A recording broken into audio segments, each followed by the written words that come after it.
sekarang. Bangsa di Asia Timur Raya dalam peperangan sekarang ini seperjuangan, sehidup, semati dengan Dainepon, serta berkorban seikhlas-ikhlasnya oleh karena peperangan sekarang ini membela keadilan dan kebenaran. 2. Kita mendirikan negara Indonesia yang merdeka, bersatu, berdaulat, adil, dan makmur, yang tetap menghargai budi jasa Dainepon dan hidup sebagai anggota yang sejati dalam lingkungan keluarga Asia Timur Raya. 3. Kita berusaha dengan sesungguh-sungguhnya menuju keluhuran yang mulia dengan jalan memelihara dan mempertinggi peradaban dan kebudayaan sendiri, menyuburkan kebudayaan Asia, meresapkan kebudayaan dunia. 4. Kita dengan persaudaraan yang teguh dan kokoh antara bangsa-bangsa di Asia Timur Raya berbakti seikhlas-ikhlasnya kepada negara dan bangsa dengan keimanan yang tidak bergoncang serta senantiasa bertakwa kepada Tuhan Yang Maha Esa. 5. Kita dengan paduan hasrat yang menyala-nyala berjuang menuju ke arah perdamaian dunia yang kekal abadi, bersendikan kekeluargaan seluruh manusia di dunia menurut dasar Hasko IQ. Jakarta, 17 November 2604, Juwo Sangi.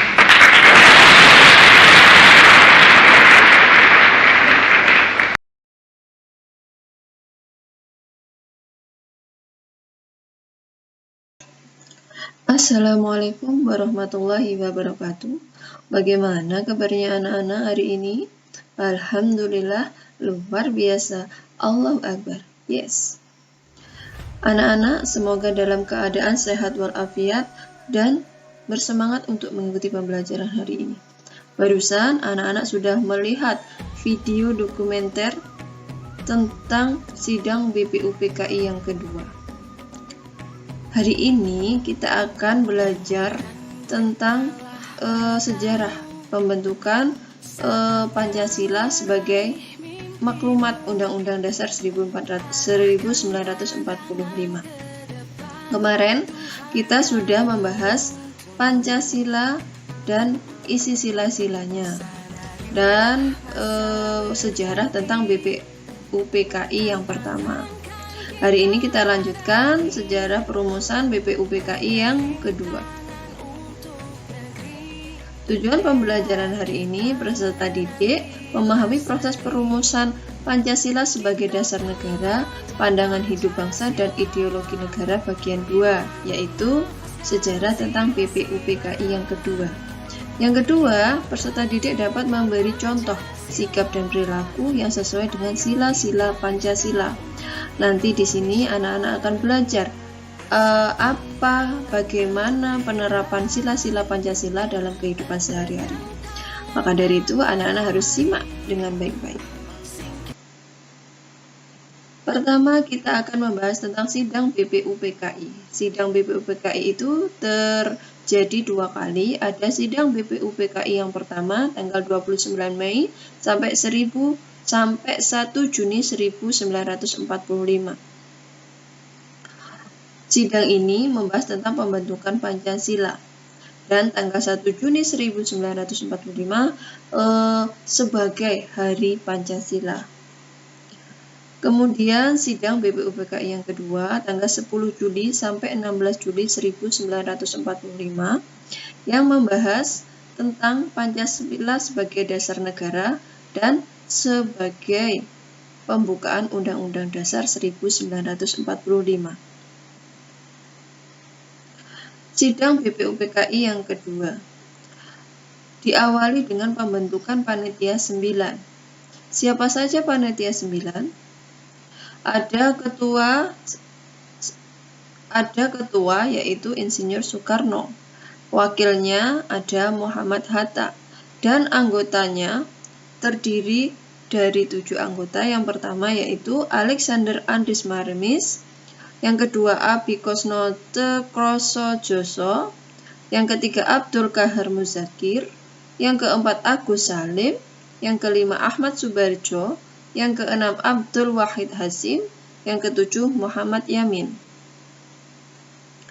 Setelah Panitia 9 terbentuk, rancangan teks proklamasi pun dibuat, yang kemudian dijadikan pembukaan Undang-Undang Dasar 1945, yang berbunyi 1. Ketuhanan dengan kewajiban menjalankan syariat Islam bagi pemeluk-pemeluknya. 2. Kemanusiaan yang adil dan beradab. 3. Persatuan Indonesia. 4. Kerakyatan yang dipimpin oleh hikmat kebijaksanaan dalam permusyawaratan perwakilan. 5. Keadilan sosial bagi seluruh rakyat Indonesia. Rancangan pembukaan Undang-Undang Dasar 1945 juga dikenal sebagai Piagam Jakarta yang disetujui pada tanggal 22 Juni 1945. Rumusan tersebut dibacakan oleh Soekarno, Insinyur Soekarno, di sidang kedua BPUPKI yang dilaksanakan tanggal 10 Juli 1945. Akan tetapi, pada sidang ini, J. Latuharhari menyampaikan keberatannya terhadap sila pertama yang berbunyi ketuhanan dengan kewajiban menjalankan syariat Islam bagi pemeluknya. Karena Nusantara atau negara kita Indonesia ini terdiri dari berbagai macam agama. Ada 5 agama di Indonesia. Karena bunyinya menjalankan syariat Islam, maka menurut J. Latuharhari tidak sesuai. Oleh karena itu, bunyi dari pembukaan Undang-Undang Dasar 1945 yang pertama minta direvisi. Setelah melalui proses persidangan yang panjang, Pancasila akhirnya dapat disahkan pada sidang PPKI tanggal 8 Agustus 1945. Artinya ini dibentuk setelah Indonesia merdeka. Dan disetujui bahwa Pancasila dicantumkan dalam Muqaddimah Undang-Undang Dasar 1945 sebagai dasar negara Indonesia yang sah, yang berbunyi 1. Ketuhanan yang Maha Esa. Ya, di sini ada perbedaannya. Tadi yang pertama bukan ketuhanan yang Maha Esa, tetapi ada menjalankan sesuai dengan syariat Islam. Karena adanya keberagaman agama di Indonesia, makanya yang pertama ini diubah menjadi ketuhanan yang Maha Esa. Yang kedua berbunyi kemanusiaan yang adil dan beradab. Yang ketiga berbunyi persatuan Indonesia. 4. Kerakyatan yang dipimpin oleh hikmat kebijaksanaan dalam permusyawaratan perwakilan. 5. Keadilan sosial bagi seluruh rakyat Indonesia. Itulah hasil dari sidang BPUPKI yang kedua, yaitu disahkannya Pancasila sebagai Muqaddimah Undang-Undang Dasar 1945. Nah, setelah kita belajar tentang sejarah Pancasila, maka kita harus belajar bagaimana pengamalan atau penerapan sila-sila Pancasila dalam kehidupan sehari-hari. Berikut adalah beberapa pengamalan atau penerapan sila-sila Pancasila dalam kehidupan sehari-hari. Yang pertama, sila pertama berbunyi ketuhanan yang Maha Esa, yang ditunjukkan dengan lambang bintang, yang artinya mengajak kita untuk percaya kepada Tuhan dan melaksanakan perintahnya. Berikut beberapa pengamalan sila-sila yang pertama. Pertama, bersyukur kepada Tuhan. Yang kedua, melaksanakan ibadah sesuai dengan agama yang dianut. Berdoa sebelum dan sesudah makan. Ada lagi menghormati agama orang lain, toleransi antar umat beragama. Tidak memaksakan suatu agama kepada orang lain. Ini contoh beberapa pengamalan sila yang pertama. Tentu masih banyak lagi pengamalan-pengamalan dari sila yang pertama. Nanti anak-anak mencari sebagai tugas. Berikutnya sila kedua yang berbunyi kemanusiaan yang adil dan beradab, yang dilambangkan dengan rantai yang saling terkait atau terhubung. Sila kedua mengajak kita untuk bersikap saling mencintai sesama manusia. Berikut contoh pengamalan dari sila kedua. Yang pertama, membantu korban bencana alam, membantu adik belajar, tidak berbuat kasar kepada orang lain, Jadi anak-anak tidak boleh berbuat kasar kepada orang lain, harus saling menyayangi. Bersikap sopan kepada orang tua, menolong teman yang sedang kesulitan. Sila ketiga berbunyi Persatuan Indonesia yang dilambangkan dengan pohon beringin. Sila ketiga mengajak kita untuk cinta terhadap bangsa Indonesia. Berikut contoh pengamalan sila ketiga. Mengikuti upacara bendera dengan tertib, melestarikan budaya daerah, mencintai dan bangga pada barang buatan Indonesia. Contohnya apa? Anak-anak menyukai batik buatan Indonesia. Anak-anak suka kebudayaan Indonesia, seperti tariannya, misalkan. Jadi, mencintai dan bangga apa yang ada di dalam Indonesia. Yang keempat, bermain dengan rukun. Bermain dengan rukun itu juga termasuk pengamalan sila yang ketiga. Berteman tidak membeda-bedakan suku dan agama. Semua teman.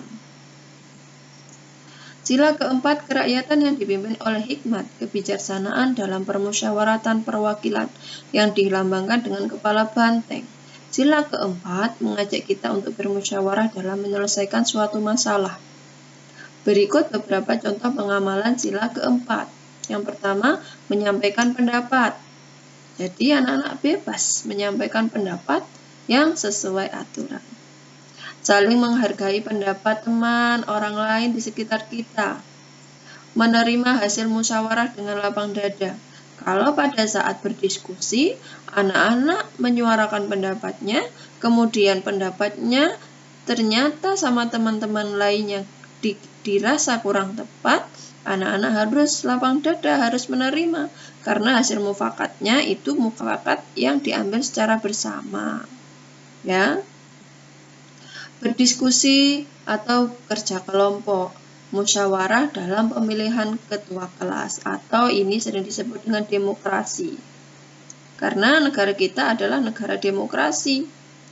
Musyawarah dan pemilihan ketua kelas salah satu contoh dari penerapan demokrasi. Sila kelima, keadilan sosial bagi seluruh rakyat Indonesia yang dilambangkan dengan padi dan kapas. Sila kelima mengajak kita untuk bersikap adil terhadap sesama. Berikut beberapa contoh pengamalan sila kelima. Yang pertama, tidak berbuat curang kepada orang lain. Jadi anak-anak mencontek itu salah satu perbuatan yang tidak sesuai dengan sila yang kelima. Tidak boros dan suka menabung. Nah, suka menabung, ya. Terus bergotong royong membersihkan kelas. Bergotong royong itu masuk dalam sila kelima. Jadi kalau anak-anak ada teman-temannya yang bekerja bergotong royong, tidak mau dan diam diri, itu anak-anak berarti tidak mengikuti nilai dari sila kelima. Menghargai hasil karya orang lain. Ikut senang jika orang lain mempunyai karya. Ikut bangga. Ikut mendukung. Itu yang dimaksud menghargai hasil karya orang lain. Melaksanakan hak dan kewajiban secara seimbang. Karena anak-anak seorang pelajar, maka hak dan kewajibannya anak-anak apa? Haknya anak-anak mendapat pembelajaran dari bu guru. Kewajibannya apa? Anak-anak harus mengerjakan tugas, harus belajar, sehingga bisa. Ya. Nah, anak-anak, barusan kita sudah belajar tentang bagaimana sejarah pencetusan Pancasila ada sidang BPUPKI pertama, ada sidang BPUPKI kedua. Kemudian kita sudah belajar tentang penerapan atau pengalaman sila Pancasila dari 5 sila. Nah, anak-anak, kegiatan ini nanti akan dilanjut dengan penugasan. Terima kasih, tetap semangat belajar, jaga kesehatan, patuh kepada kedua orang tua, jangan lupa sholat 5 waktu dan berdoa. Berdoa untuk diri sendiri, berdoa untuk kedua orang tua dan orang di sekitar kita. Semoga selalu diberi kesehatan dan kemudahan dimanapun kita berada. Wassalamualaikum warahmatullahi wabarakatuh.